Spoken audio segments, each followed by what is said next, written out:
Hey, I'm Zach Ritter, and I'm an adjunct professor at UCLA, and a lot of the work that I do is around community engagement and civic engagement. And what I am passionate about is what kind of society do my students want to see, and I try to help them get there. And a lot of that is through what Community Works Institute is doing, which is place-based learning. So I feel like I provide the theoretical lens of which to view the world that we already have, and being critical of it in terms of race, class, and gender. And then they go into communities and get the practitioner or practical side of how to deconstruct some of those problematic things that we've been seeing for the last hundreds of years in terms of race, class, gender, ability, religion, so on and so forth. And how do we move from, or how do they move from a kind of a diversity lens, which is like a 1990s idea of diversity, which usually is like printing out a brochure which has like white and black and brown kids like having fun, which is more not realistic and is more fabricated. And how do we move from diversity to real justice work, which is how do you tear down some of those systems and create new policies that enrich people's lives. So I think something that I do in my classroom, maybe well, if I were to toot my own horn, is that I try to get students to think about the fish tank that they live in. And that fish, they've been swimming around in this water that we kind of take for granted for a long time, and some folks would call that, there's a Jones and Okun article, it's called White Supremacy Culture.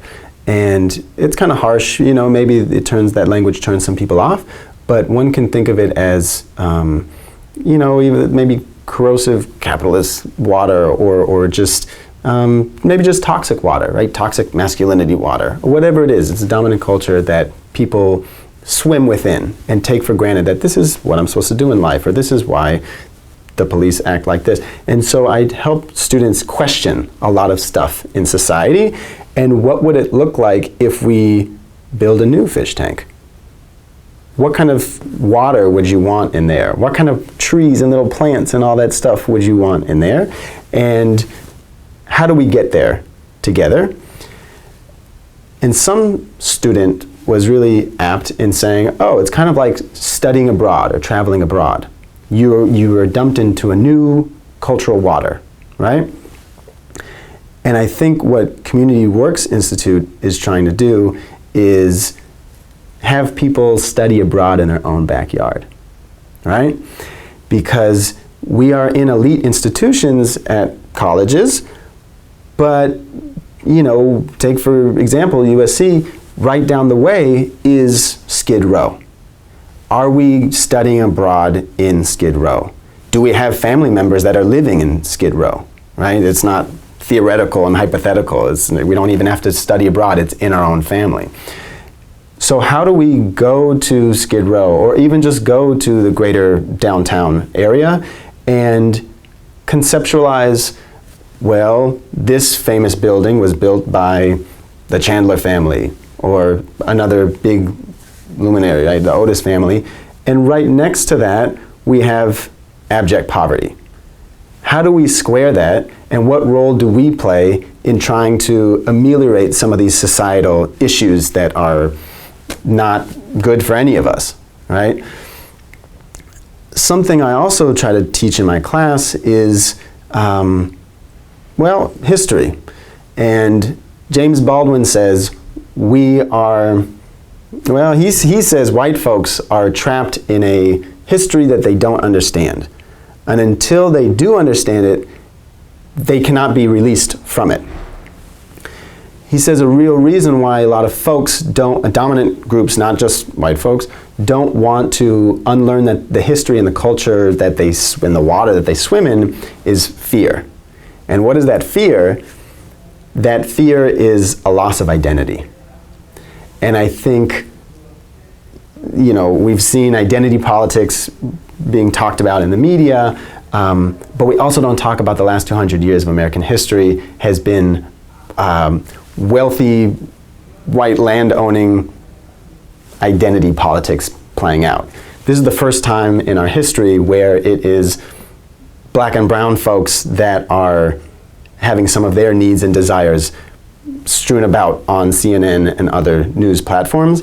And I think taking students to Latinx neighborhoods, taking students to predominantly black neighborhoods can be and Asian American neighborhoods can be an eye-opening experience for a lot of students, both that are from the dominant group, but also from minoritized groups that their curriculum and their materials have never been front and center in a college classroom.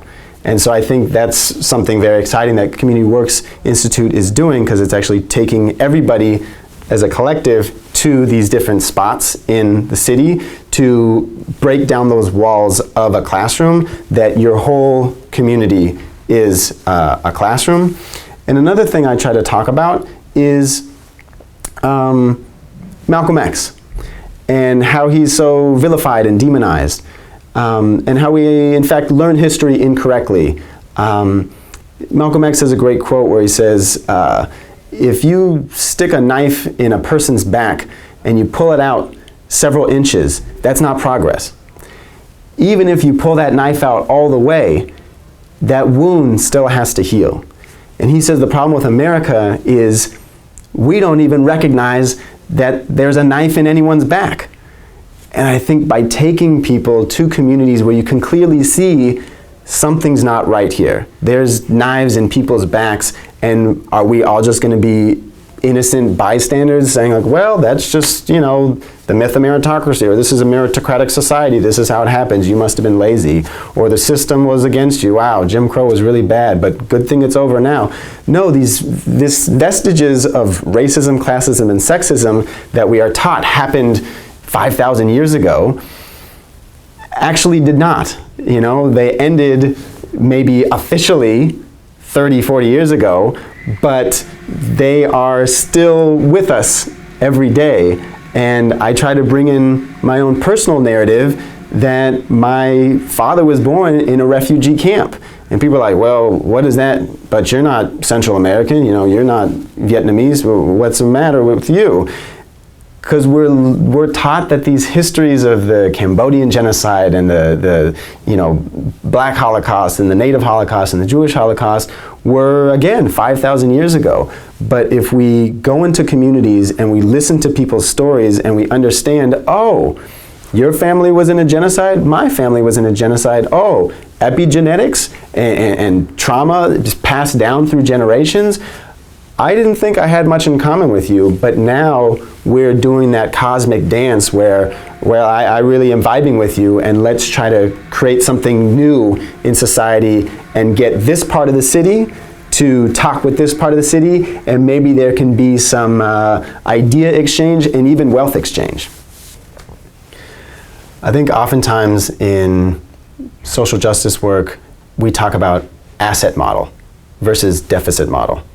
And a deficit model is the maybe 1980s, 1990s version of community-based or civic engagement work, or even service learning work, where you go to Skid Row and it's like, oh my gosh, these poor people, they're so poor and we need to help them. That's a deficit model. An asset model is, let's say one goes to MacArthur Park, right? And you see, wow, this is like really vibrant and thriving, and oh, there's Langers, used to be Jewish, I mean it still is, but used to be more of a Jewish neighborhood, especially with Boyle Heights to the east.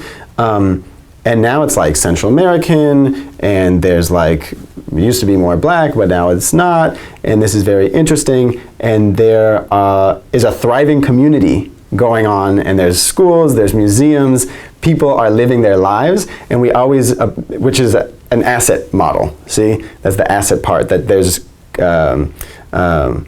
a community wealth model that says that people are living and thriving in their own spaces, and they don't need kind of like a white privilege lens to be like, ooh, these people are suffering and we need to help them, because that's a deficit model.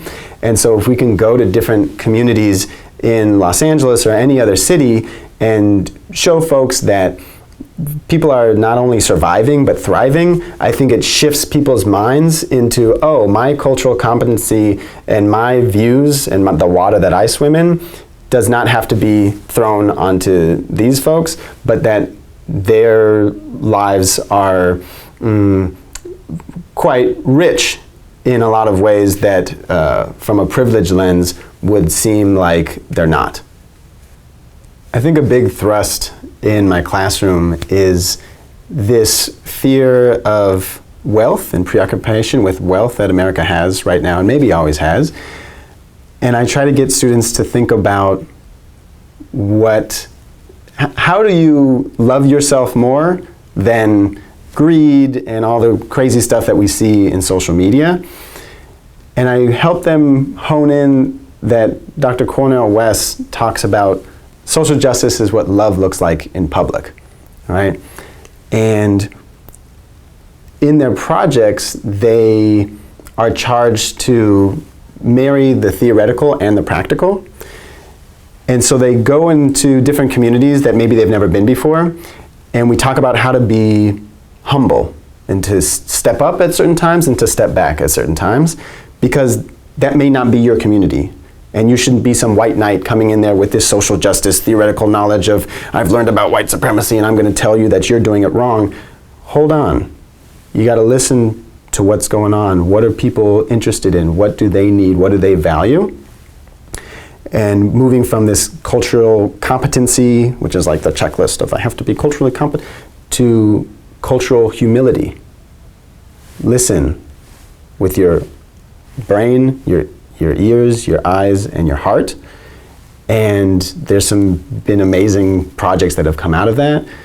For example, a student looked at the MBA program at a certain school and got a vibe of what people wanted to see in that MBA program, and then she started speaking their language and embedding the curriculum of the MBA program with diversity and social justice material.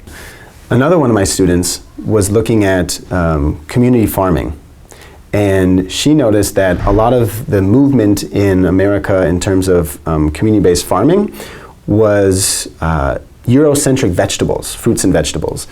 And she noticed that Central American communities were not having fruits and vegetables that were native to their diet.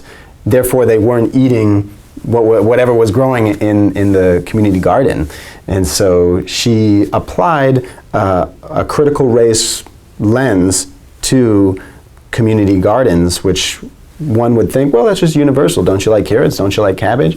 Well, you know, maybe you need to put some yucca and some other vegetables and fruits in there, and that changed people's diets. And there's a kind of a ripple effect that happens when you start thinking about, oh, maybe I need to put myself in someone else's shoes, like maybe I need to start thinking in a different way, and that you could actually use the privilege and wealth that you are accumulating at, let's say, like a premier institution like UCLA or USC, that you can use that cultural capital, right, to quote Bordeaux, and you can affect larger change in society by sharing that cultural wealth. And I don't think we usually teach people what are you going to be like when you get power and when you get more wealth, and when you get there, are you going to share?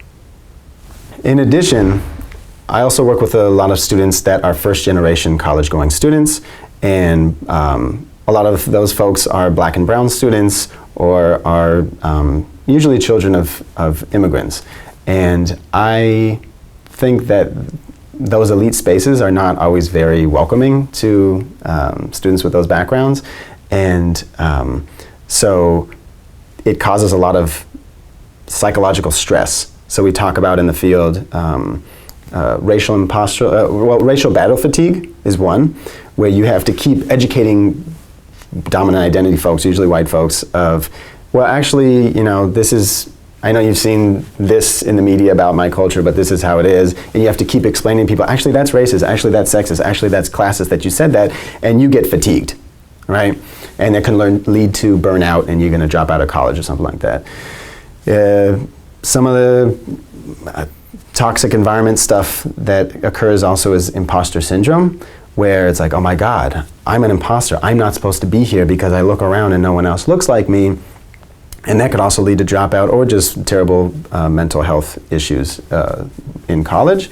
And then there's also like the stereotype threat, which is Claude Steele, it's a literature thing. You are not supposed to be here.